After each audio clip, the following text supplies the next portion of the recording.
Thank you, Mr. Speaker. I'm prepared to close and yield myself the balance of my time. Is recognized. They can say it all they want. It doesn't make it true. This bill demonizes no one. It doesn't prohibit anyone from participating in sports. We've heard a lot about the trans community today and the high percentage of trans students who committed suicide last year.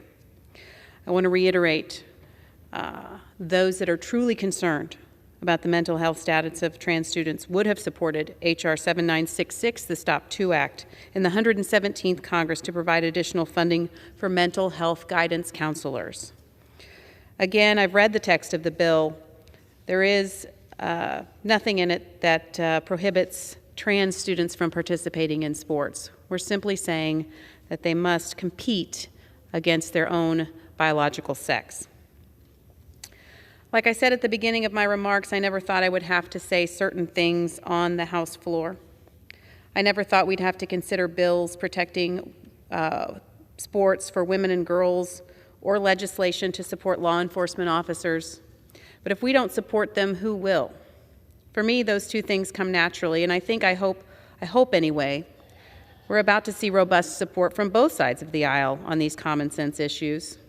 But even as I speak these words, I'm aware that the President of the United States has issued statements of administration policy on these two bills, stating his opposition and intent to veto them should they reach his desk. How sad we can't support all women and girls in athletics. How sad we've decided to support activists over frontline police officers who are contending with increases in crime across the board. But unfortunately, this is where we are. We heard today about the Utah law being vetoed and that it was for students.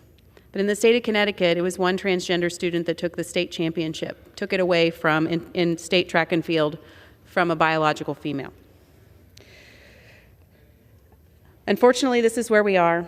This is why these two bills are necessary. And despite this statement from the President, I believe we must act to advance these two important pieces of legislation. I urge my colleagues to support this rule and the underlying legislation it provides for.